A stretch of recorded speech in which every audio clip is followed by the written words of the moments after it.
धन धन सतगुरु तेरा ही आसरा, हाजिर नाजिर जिंदा राम तेरा ही आसरा। साखी शहनशाह मस्ताना जी, अग लगे घड़ियां नू सुई चार पर करो। खुशी राम की ताई को नामदान की बख्शीश शहनशाह मस्ताना जी से हुई थी। वह सच्चा सौदा दरबार में सेवा करने जाया करती थी। खुशी बहुत थी, ताई जी विधवा थी। उनकी 2 लड़कियां थी जिनकी शादी हो चुकी थी। ताई जी श्रीमती लच्छो देवी धर्मपत्नी रामचंद्र ग्रोवर किसी काम के लिए बाजार गई। गाय ने पीछे से टक्कर मारी। ताई जी गिर गई और उनका कुल्ला टूट गया। काफी इलाज करवाने पर भी सफलता नहीं मिली। ताई जी अकेले ही घर में रहती थी। ताई जी की पूरी संभाल होती थी। एक दिन ताई जी खुशीराम को कहने लगी, रात को मेरे पास जरूर आया करो। ताई जी के साथ वाले मकान में खुशीराम के बड़े ताया जी का लड़का दौलत राम रहता था। वह भी उनकी संभाल करते थे। ताई जी खुशीराम पर ज्यादा विश्वास रखती थी। खुशीराम ताई जी से कहने लगा, कई दफा दुकान से थका हुआ आता हूँ, आपके पास नहीं आ सकता। खुशीराम ने ताई जी से कहा, आप अकेले रहने की वजह से घबरा जाते हैं। अगर आप अपना जीवन सुखी गुजारना चाहती हो तो 2 रास्ते हैं। पहला रास्ता, आप खुशीराम के घर चलो, वहीं पर अपना जीवन गुजारो, या दूसरा आप अपनी बड़ी लड़की के पास चली जाओ। ताई जी कहने लगी, मैं लड़की के घर का अन्न पानी कैसे खा सकती हूँ। खुशीराम ने कहा, आपने अपना मकान अपनी इच्छा से दोनों लड़कियों के नाम कर दिया है। आप ये समझ लेना कि मैं मकान के हिस्से में लड़की से खा रही हूँ। ताई जी को ये बात समझ आ गई।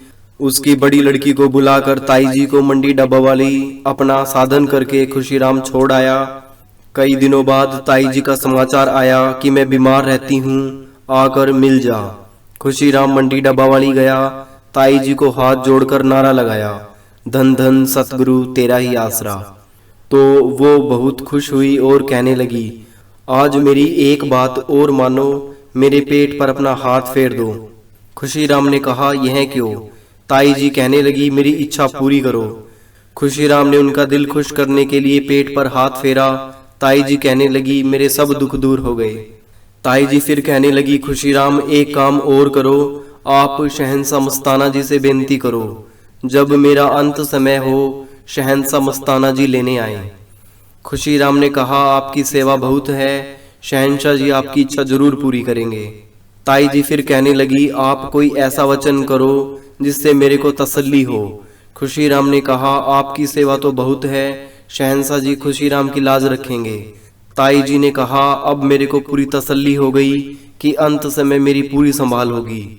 2 दिन के बाद रात 12 बजे शहनशाह मस्ताना जी ने ताई जी को दर्शन दिए और फरमाया, तैयार रहना, 4 बजे आपको लेने आएंगे।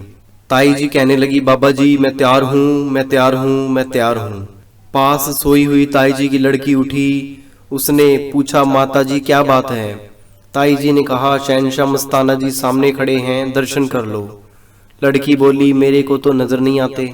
साईं जी अलोप हो गए। ताई जी को बहुत खुशी आ गई। कब 4 बजे मैं अपने घर शहनशाह मस्ताना जी के साथ जाऊं। वह घंटे घंटे बाद टाइम पूछती रही। दिन चढ़ गया, फिर भी टाइम पूछती रही। दिन के 2:30 बज गए। टाइम पूछा तो लड़की ने उत्तर दिया, माता जी 2:30 बजे हैं। ताई जी कहने लगी, अग लगी घड़ियां नू सुई 4 पर करो, मैं शाह मस्ताना जी के साथ जाऊं। लड़की कहने लगी, माता जी आपको टाइम का कैसे पता है। ताई जी कहने लगी, रात को शहनशाह मस्ताना जी ने फरमाया था 4 बजे लेने आएंगे। घर वालों को यकीन हो गया। ठीक 4 बजे शहनशाह मस्ताना जी सूक्ष्म रूप में आए। ताई जी को दर्शन दिए। ताई जी हाथ जोड़कर कहने लगी, शाह मस्ताना जी लेने आ गए हैं, मैं इनके साथ जा रही हूँ। इतना कहकर चोला छोड़ गई। धन धन सतगुरु तेरा ही आसरा, हाजिर नाजिर जिंदा राम तेरा ही आसरा।